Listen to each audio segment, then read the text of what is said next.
Welcome to Real Clear Politics on SiriusXM's POTUS.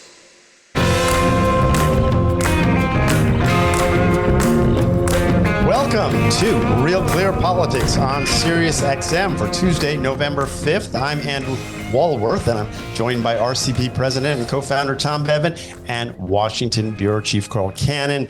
The election is here. Tom, it's a pretty exciting night. We've talked a lot about vibes during this election, Tom. What are your vibes saying? What are you feeling right now?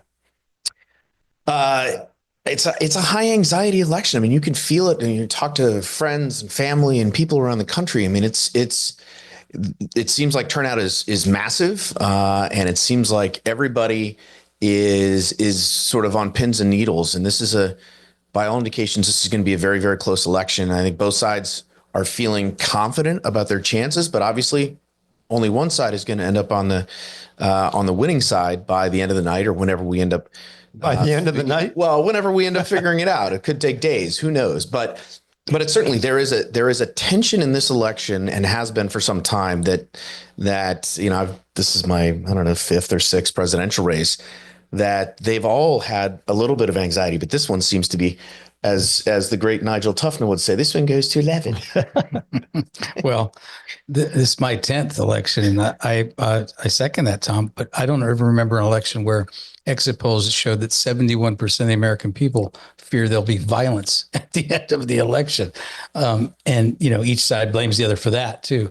But Andy, you said there'll only be one winner, but we might get a split decision, right? We might get the Senate, going Republican. We kind of half expect that. We don't know what the House is going to do. The House usually goes the way the presidential race goes. We don't know that either. If one party wins all three, that almost would be a surprise to me. Yeah. So when you look at the swing states, though, Tom, what are the sort of last numbers we know about the swing states? Last time I looked, Kamala Harris was still leading in 2 of the 7 swing states. Yeah, I mean, it's, we've talked about how close this race has been, and it ends in a similar fashion. I mean, Trump has leads in Arizona, North Carolina, and Georgia. In North Carolina and Georgia, he's just over 1%. In Arizona, he's approaching 3%. But the remainder, Nevada, Wisconsin, Michigan, and Pennsylvania, are all 0.6% or less in our averages.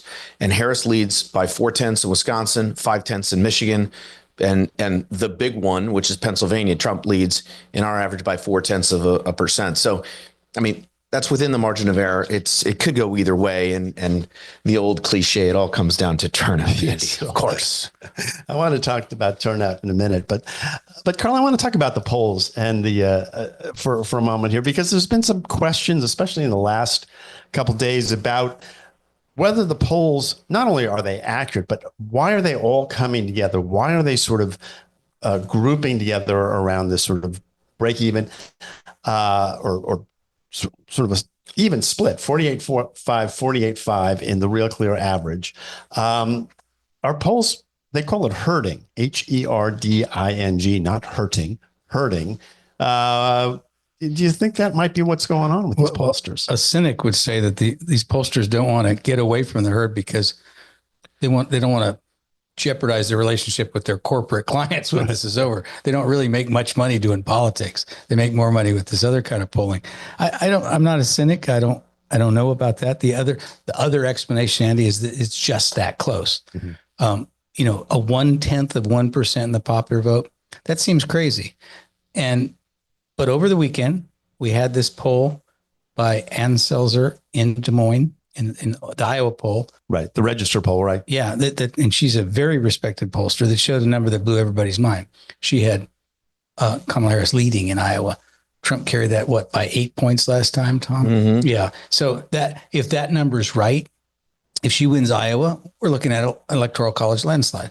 The other data doesn't point that out. Ann Selzer was interviewed by the New York Times and other people, and she said, I've been an outlier all my life. I stand by my numbers. I'm not afraid to be wrong. She may be wrong, but she is not a herder. She's a person who does her own work.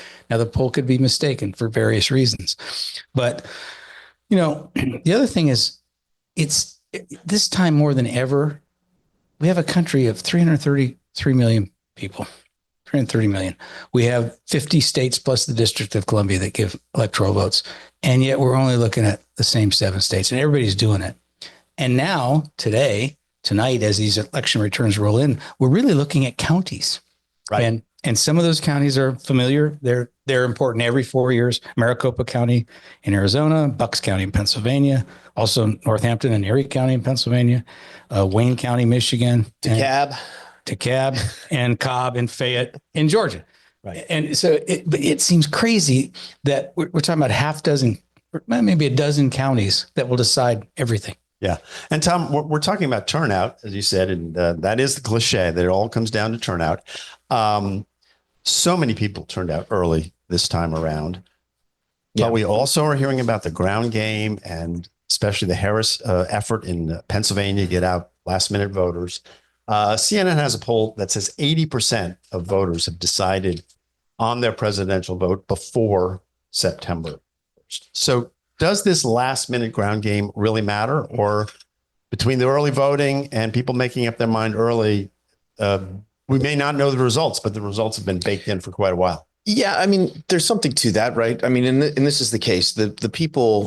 The number of people who are truly undecided or who are last minute deciders is pretty darn small. I mean, even if you're going to vote on election day, most people have made up their minds, not just a week ago, but a month ago, or even a year ago in some cases. Most people vote Kamala the R and the R or the D, right? Kamala Harris, yeah, exactly. Yeah. Kamala Harris wasn't the nominee, but even then, I think, Republicans were going to vote for Trump and a lot of Democrats were going to vote for whomever was on the ballot. So that being said, that small slice becomes very, very important in an election that is as tight as this one is, and getting to these lower propensity voters is also very, very important, and it is a lot of work for these campaigns to get past their and find those people who didn't vote last time, who are on the fence or whatever. And it could make a difference. It probably will make a difference in this election in a lot of these states, which are, as we said, I mean, less than half a point deciding 4 or 5 of these states. It's going to be ridiculously close. Yeah, I guess that's true. I mean, the way to look at it is if there's 20% of the voters hadn't made up their mind in September, and this thing is going to be won on the margin, that's the thing. You've got to go after those last minute voters. Right. But Andy, when you talk about the ground game or the get out the vote efforts, that now includes those early votes, the mail-in voters. Something like 84 million people voted before the sun came up this morning. And part of the parties, and my guess is the Democrats are better at this than Republicans, but we'll find out. Part of that is identifying those people, making sure they have mail-in ballots, making sure they know how to fill them out, making sure they fill them out correctly. I voted today in Arlington, Virginia. There's like 9 Democrats there handing you a ballot, telling you how to vote. Uh-huh. There's no Republican there. Now that's a county that's going to be overwhelmingly for Kamala Harris, but it's going to be more overwhelmingly than it would have been if there had been 9 Republicans too. And so I just think the Democrats, they really they do this work. They walk the precincts. They do all this stuff. If this is a very close election that we think it is, that might prove the difference. Yeah, except Tom, that we look at the early numbers and you can't, I think institutionally, we feel the early voting doesn't tell you that much. Other people think it tells you a lot, but it does look like in early voting, the RNC has gotten out a lot of Republicans to vote, many more than in 2020. So even though we always think of Democrats as having the stronger ground game, this time around, it looks like it's a more even playing field. It is. And then the question is, and then we've had this debate, that doesn't really tell you, right, what the final turnout is going to be for Republicans. If you're just cannibalizing folks who would otherwise turn out on election day, then, then it's not, doesn't make that much of a difference. But as Mark Penn, we're going to talk to Mark a little bit later in the show. He wrote a piece today about mail-in ballots and why it's important to get those votes banked early, because things happen. There's weather, you have to stay late at work, you get sick, or you have a family member sick or whatever. I mean, and if that's 10% of voters that have something that happens during the day that prohibits them from, if they waited until they were going to vote on election day and for whatever reason, they don't get to vote, that's a missed opportunity. And traditionally, Republicans had been the party that waited, and Trump was part of this, right? He said, don't put your ballot in the mail, show up and make sure, you vote on election day. Republicans have totally changed their orientation on that. And it is showing up in the early numbers. But, the question is, well, what does that mean for election day turnout? Yeah. Well, you're listening to Real Clear Politics on Sirius XM. It's election night. I'm Andrew Walworth. I'm here with Tom Bevan and Carl Cannon. We're going to take a very quick break. And when we come back, we're going to talk about some of those specific states that close just within the hour. So don't go away. We'll be right back after this. You're listening to Election Night on POTUS. Sirius XM Channel 124. Covering the news fairly and honestly. You're listening to Real Clear Politics on Sirius XM's POTUS, Channel 124. And welcome back to Real Clear Politics on Sirius XM. I'm Andrew Walworth, and I'm here with Tom Bevan and Carl Cannon. I want to look ahead just a little bit now to 7 p.m. That's when a bunch of states start to close. We'll be looking at a close in Georgia, Indiana, Kentucky, South Carolina, Vermont, and Virginia. Although we have this bomb threat in Fulton County, which means they've extended voting in some polling places in Georgia.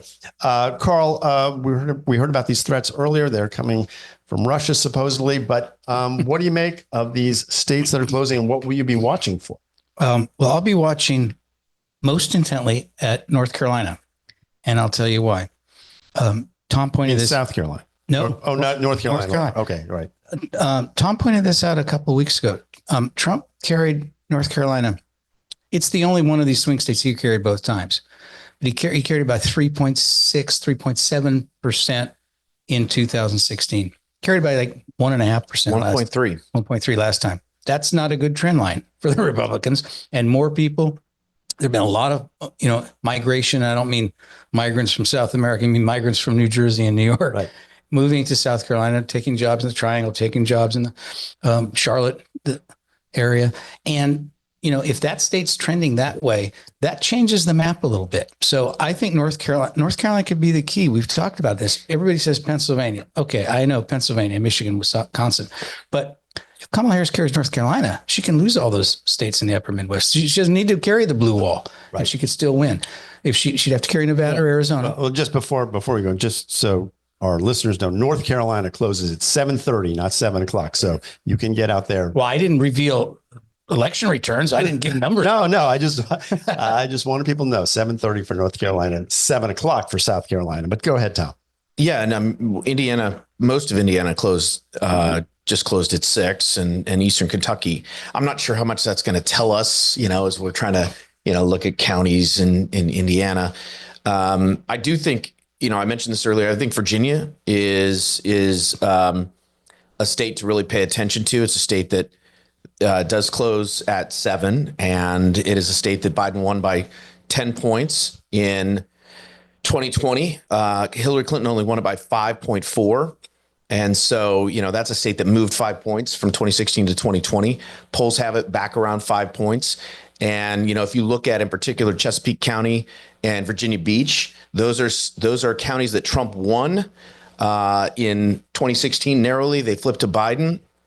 They're on the Eastern Shore. And so we'll see when those result. And there's a competitive House race there, too. So is that Virginia 2 or Virginia 7? That's Virginia 2. Virginia 2, yeah, right? Exactly. And so I think Virginia is going to be an early tell, but I also agree with Carl. North Carolina, what's important about that is if Kamala Harris wins North Carolina, then she potentially has the ability to lose Pennsylvania and still win the election. If she can pick off another state, most likely Nevada, where, by all accounts, it's going to be pretty close there. Arizona seems like Trump's got a little bit of an edge, but it will be crazy if she wins this election by winning, just 2 of the 3, losing Pennsylvania, but replacing those 19 electoral votes with 22 electoral votes by winning North Carolina and Nevada. That would be something. Yeah. Virginia is interesting because Trump was there on Saturday. He actually was in the state trying to win it. In 2020, the AP called Virginia for Democrats 36 minutes after the polls closed. So it'll be different this time around. If we'll see if Trump makes it competitive. Well, if it's 37 minutes, do we have a ball game? Well, I mean, that is a state, though, as I mentioned, Trump lost that state by 212,000 votes in 2016. In 2020, he lost it by 451,000. I mean, it was a blowout, right? It was an absolute blowout. And so it seems like the state has reverted more back to 2016. And remember, before Biden dropped out, we had polls showing not only that race tied in Virginia, but Trump actually moving ahead of Biden. So And Governor Youngkin has said he thinks it's more competitive there. They've got 3 competitive House races. The Senate race isn't as competitive, but nevertheless, I think Virginia, there's a lot of action in Virginia. It seems like turnout is going to be off the charts in Virginia and everywhere else. So I don't know who that benefits, but yeah, it could be a state to watch for sure. And you watch Virginia too, because they, what happens, I guess, in Virginia is you get this big lead that the Democrats get out of the northern suburbs, the DC suburbs, basically. And then as the night goes on, you get more and more of the rural votes and it sort of evens out. But Carl, you voted in Virginia. It's your state. Yeah, I voted. I vote in Arlington, where if you are going to vote Republican, you would just lie about it. You wouldn't admit that to anyone. But there's an interesting Senate race there. And it's a Vietnamese refugee, Hong Cao, who's running against incumbent Senate Tim Kaine of CNN of Saturday Night Live. Yeah. Well, that was weird. They put him on because he's the senator here, but you don't hear much about him. And he was Hillary Clinton's running mate. He's not an obscure person, but people that was the joke on SNL. Nobody knew who he was. It's forgotten. Like that, line in Tombstone. Oh, Johnny, I forgot you were there. That's Val Kilmer playing Doc Holliday. Well, but he's a retired United States Navy captain, officer, very attractive, very conservative candidate. And again, if he comes, he doesn't have to defeat, he'd like to beat Tim Kaine, but if he comes close, that will tell us maybe something about these Senate races that lie further ahead in the evening. Yeah. Well, you're listening to Real Clear Politics on Sirius XM.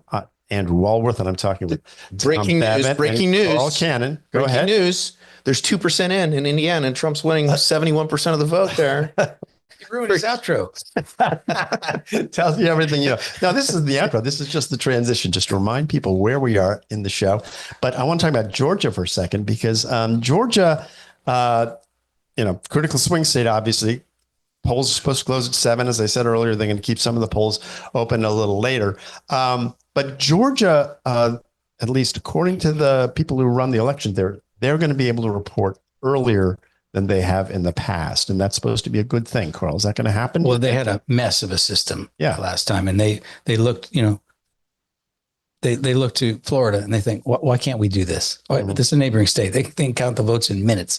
And, Georgia took, when they had this runoff, it took months, not literally, but now they've streamlined their system. You have a very popular governor there who's had his Republican governor who's had battles with Donald Trump. I thought it was Jim Crow 2.0. Yeah. See, that's when I knew Joe Biden might be slipping when he said that.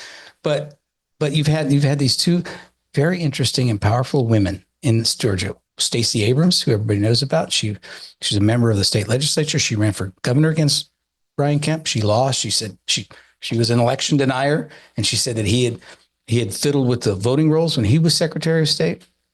And she embarked on this well-financed, well-oiled, voter registration drive. And people from all walks all over the country contributed to it. Billionaires, Democratic, dark blue money. And when one of the casualties was Kelly Loeffler, who was a senator. She lost narrowly. And you had these two senators, John Ossoff and Raphael Warnock, won, and Trump lost the state in 2020. Well, Kelly Loeffler didn't just take that lying down. She spent the last 2 years registering Republican voters and, identifying conservatives and getting them in the polls. It's all above board what's going on in Georgia. They're going to have high turnout there because of these two women, one conservative, one liberal. And I think it's going to be close. The Republicans there, though, expressed a kind of confidence. I talked to them today that they didn't have 2 years ago or 4 years ago. And Tom, Georgia was moving in Trump's direction in the Real Clear average, wasn't it? I mean, Georgia seemed to be one of those states that was moving decisively towards Trump, at least until the last week or so. Yeah, I mean, Trump had a lead over 2 percentage points for the last, week of October. As of November 1st, he was up 2.5 points, and then that has closed to 1.3 in our average. So Harris got a good, couple of final polls there, a little bit more favorable. But again, the preponderance of the data suggests that Trump's ahead in almost, I think we've got maybe 12 polls in our average, and he's ahead in 10 of them. So it seems like he's got a bit of an edge there. But again, 1.3% is pretty darn close. Yeah. And then two other states close at 7:30 tonight, Ohio and West Virginia. And not particularly close in terms of the presidential race, but in terms of the Senate, two very interesting races for two different reasons. Carl, let's take West Virginia first. I mean, that's the state that's going to give the Republicans the Senate, perhaps, right? Well, Joe Manchin was, a very popular guy, former governor, moderate, centrist. If this country had a third party, people like Greg Orman, who we're going to have on later tonight, and me would be an independent or centrist party. That would have been Manchin's party, but he was a Democrat. He came up as a Democrat, an old style West Virginia Democrat, when that meant something different than it means today. And he's going to be the last statewide Democrat elected in a while, I think, in that state. So that's gone. Then everybody turns their attention to Montana and John Tester. Well, we're going to have Dane Strother on. He's out in Montana tonight. He's worked for John Tester, and that's an uphill battle for them. So West Virginia is one seat. They need a couple. We'll see.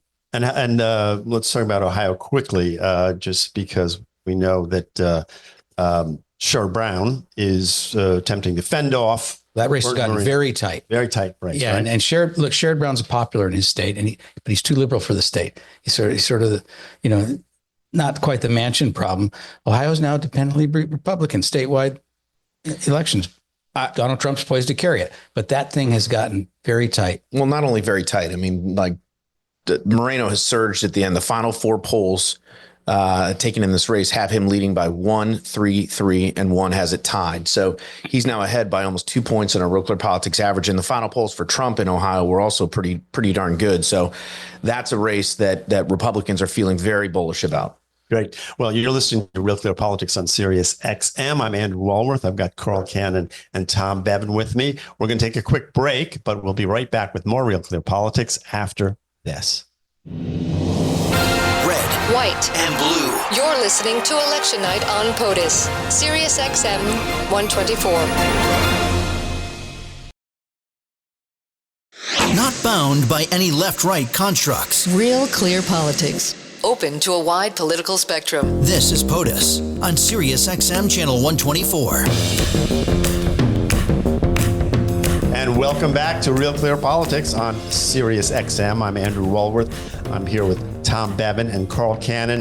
And, Tom, there is a red wave out there that we should talk about. It's not the one we might have anticipated, but what's going on?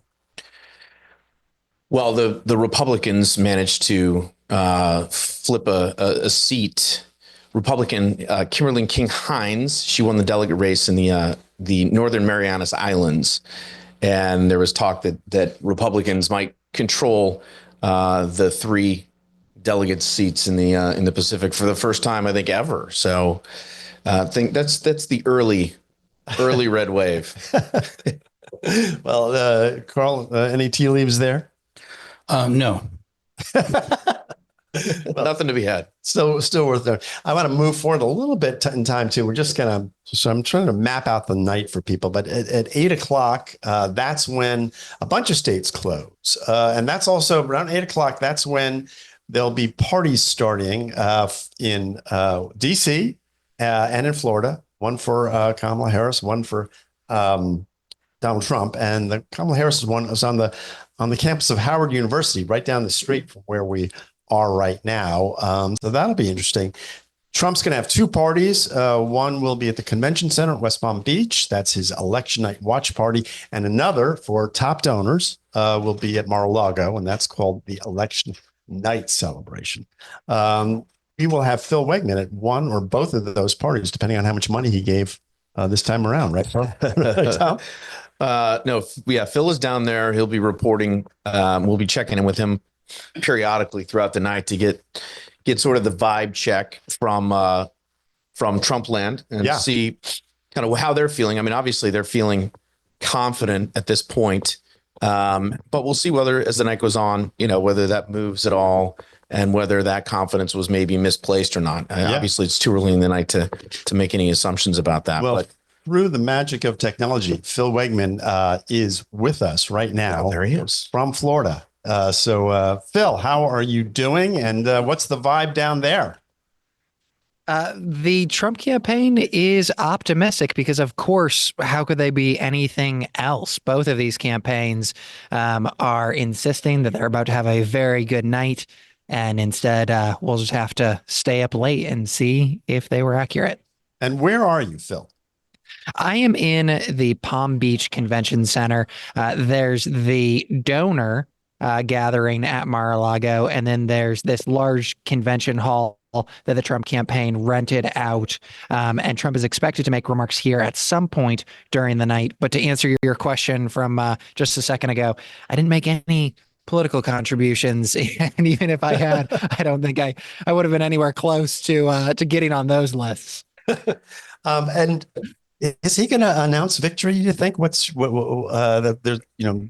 sort of, I guess, the fear and the hope, depending on how you view him. But right now, there's some question as to how he's going to react to the night's news, one way or the other.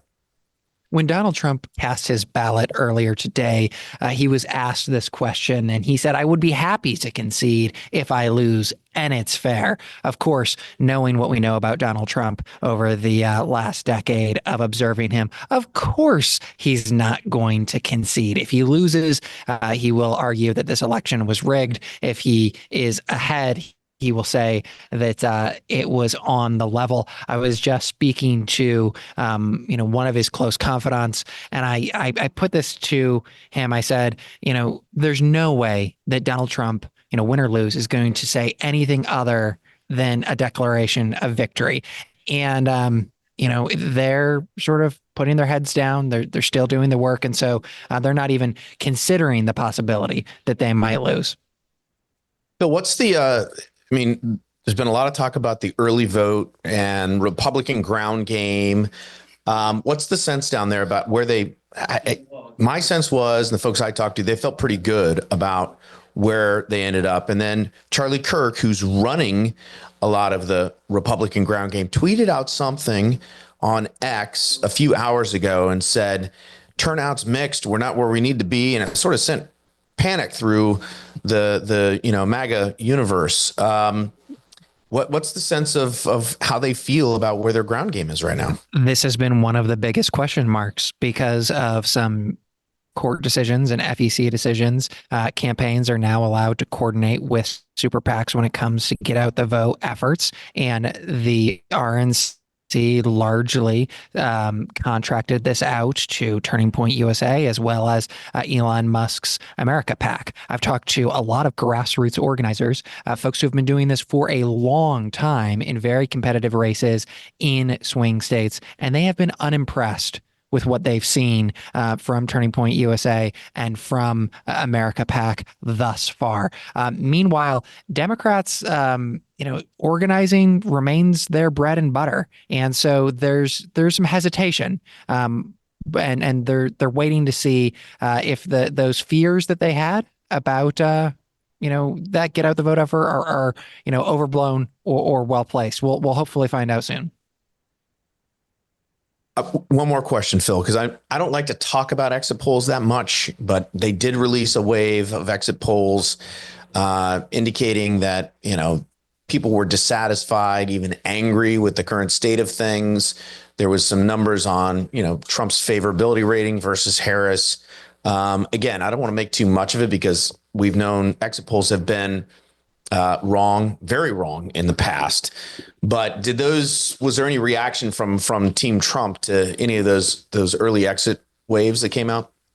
Not that I've seen just now in terms of exit polls. What I have heard from the Harris campaign is that they are particularly bullish with what they're seeing coming out of Pennsylvania. They see the Puerto Rican vote in Philadelphia on track to exceed the 2020 total. That is, a positive for them. They also are seeing incredibly long lines on college campuses. If they're able to activate those two constituencies, young people and Puerto Ricans, they think that benefits them.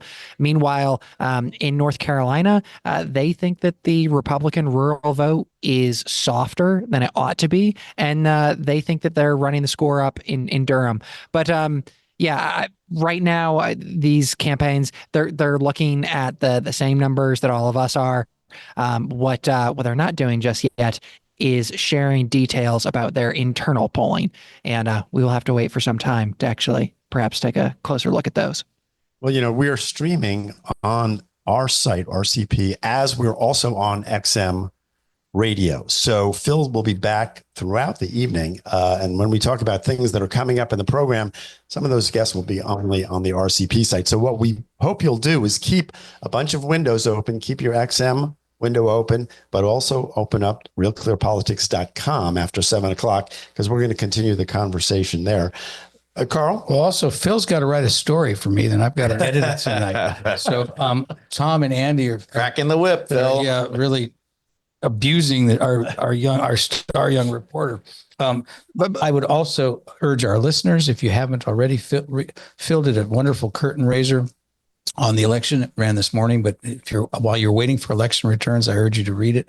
It reminds us all of where we've come in this extraordinary election. A guy who's been indicted, convicted of felonies. They shot him twice. They put half of his aides in jail already, even while complaining that if he wins, he wants to put them in jail. Joe Biden was the president. We thought we'd have to dislodge him, with some men in white coats to get him out of it, but he finally did get out of there. Kamala Harris surged to the lead. It's been a very interesting campaign, and Phil sums it up pretty nicely. So Phil, as you look forward to tonight, what's one or two things that you'll be watching for in particular? Donald Trump earlier today made explicit his playbook when he said that he believes that the number one issue in this election is immigration. Now, his campaign and some of his confidants, and certainly a lot of the public polling, told us, no, immigration is not number one. Instead, it might be a second or third issue. It's the economy, which remains first and foremost. And for Trump to bet that immigration is what's going to swing this election is going to be pretty interesting. We'll see if that plays out. The other thing that I'm very curious to see is whether or not low propensity voters, young white males turn out in big numbers for Trump. He's bet the farm on these voters by going on Joe Rogan, on Bussin' with the Boys, on the Nelk Boys podcast. It's easy to listen to pro-Trump content. It's another thing to leave the house and make a plan to vote. We'll see if he can turn them out. Those are two things I'm looking for right now. Right. Well, you're listening to Real Clear Politics on Sirius XM. We've been talking to Phil Wegmann. We're going to take a quick break, and when we come back, we're going to be joined by Lanny Davis, and Sean Trendy is going to be joining us as well. So we'll be right back after this. This is Election Night on POTUS. Sirius XM, Channel 124. Informed viewpoints spanning the ideological spectrum. You're listening to Real Clear Politics on POTUS, Sirius XM Channel 124. Welcome back to Real Clear Politics on Sirius XM. I'm Andrew Walworth. I'm joined by Carl Cannon, Tom, and Sean Trendy is here as well. It's a little bit crazy over here tonight. So, but we're all here. Sean, welcome to the program. Thanks for having me. And Sean, I've been asking everyone, what is the main thing you'll be looking for tonight? Well, we follow the early states as they come in. Indiana and Kentucky are pretty heavily Republican states. We want to know whether or not Donald Trump is doing better or worse than he did in 2020. But then we get in another 15 minutes or so a pretty wide range of states that'll really give us a much better chance about what's going on, to understand what's going on. And I'm just checking with our producers. Is Lanny Davis on the line with us? Yes. Can you hear me? Yeah, good. There's Lanny. So Lanny, same question to you. What is the main thing you'll be looking for tonight? I'll see the outcome of the polls that I've heard a little bit about as to what's the most important issue motivating voters.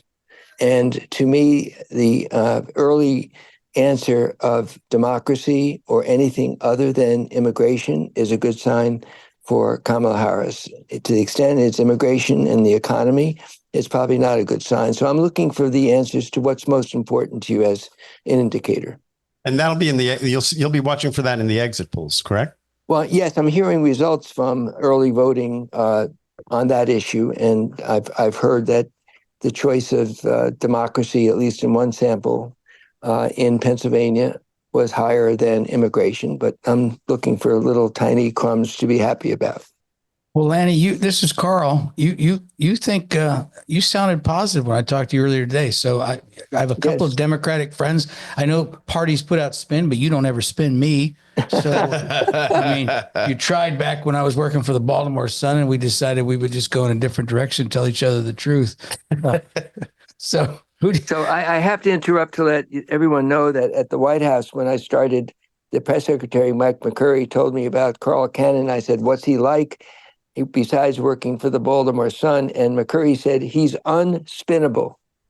All right. So now, all right, we have that established. So why are you feeling positive about tonight? What signs do you see? Primarily, the ending of a campaign narrative is usually the best predictor. And if you own the narrative and it's positive, you're likely to win. If the other guy is negative, you're likely to win, or the reverse. In my own case, when I ran for Congress, the last couple of weeks turned out to be a negative narrative, and I was the only one that knew I was going to lose, even though the poll suggested I would win in a race for Congress in Montgomery County, Maryland. My judgment at this stage, and why I decided to go public, is that the last week, the negative narrative led by Mr. Trump himself, instead of focusing on the economy and immigration, became about him. And that was always our wish. And in a tight election, that's why I'm optimistic that Harris will win tonight. Lanny, what's this is Tom Bevan. Hey, Tom. We talked about the exit polls a little bit, but what states or counties are you watching in particular that as these polls start to come in, the votes start to come in, that you think are most important or will give you the best indication of whether Harris is in fact going to have a great night tonight? So I wish I could tell you the names of the counties in the suburbs of Dane County in Wisconsin, and of course, the suburbs of Philadelphia. Those are the two places that when the returns come in, I hope I can identify those counties. But the suburban Republican vote will either elect Harris president or, by failure to do what happened in 2022, which helped Democrats from a red wave, it will certainly guarantee the election of Donald Trump if those suburbs don't cross over from normal Republican voting patterns to support Harris.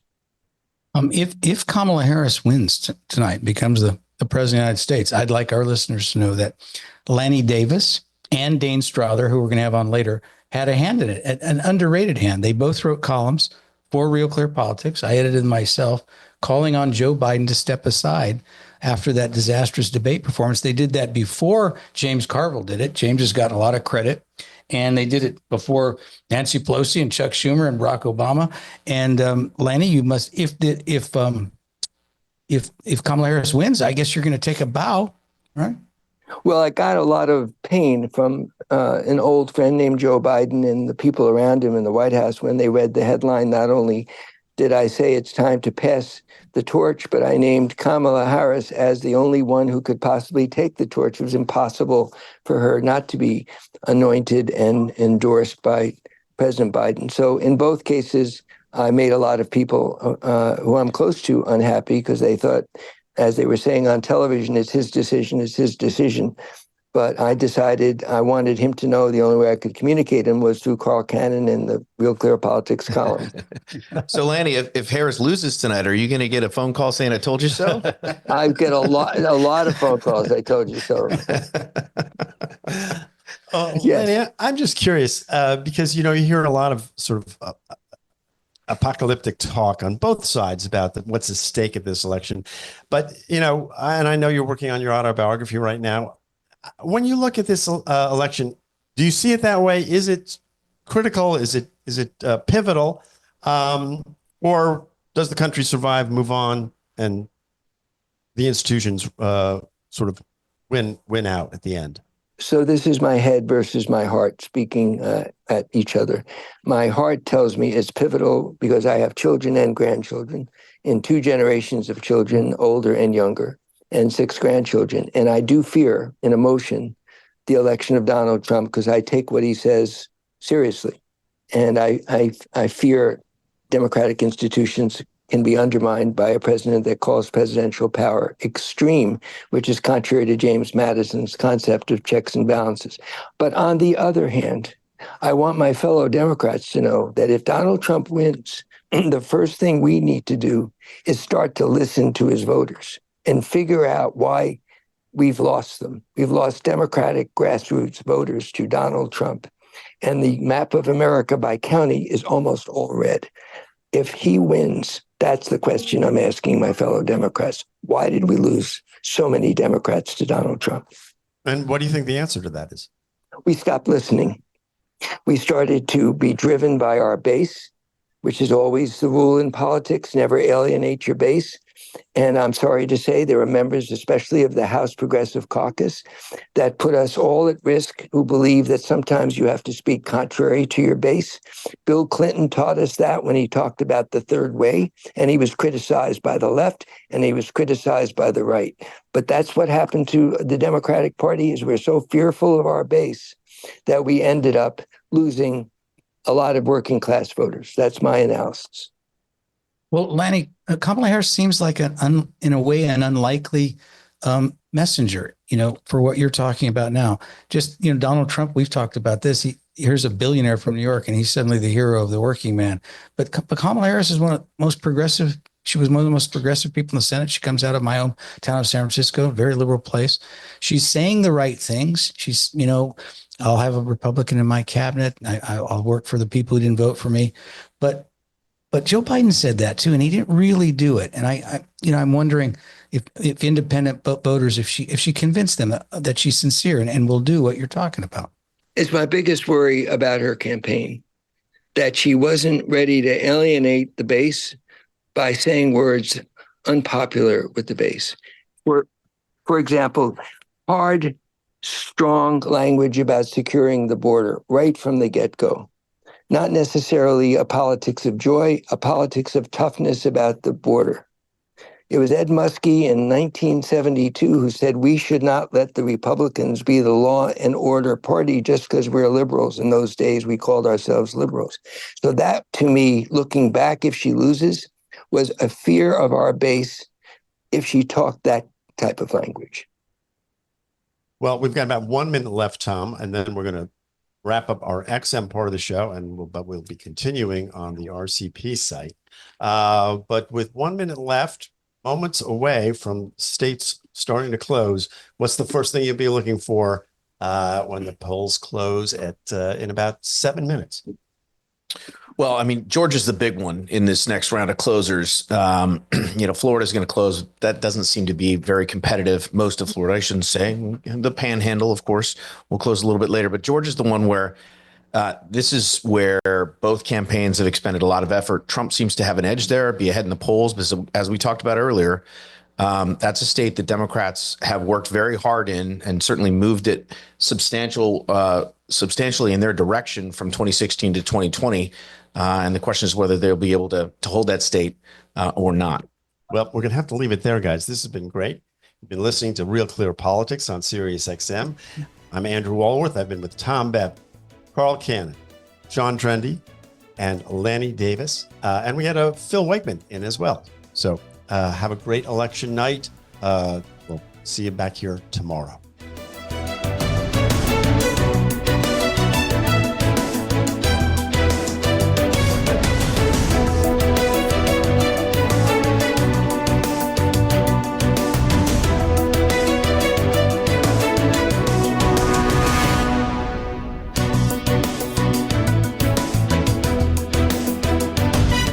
Politics of the United States. For the people of the United States. This is POTUS. Sirius XM 124. And on the Sirius XM app.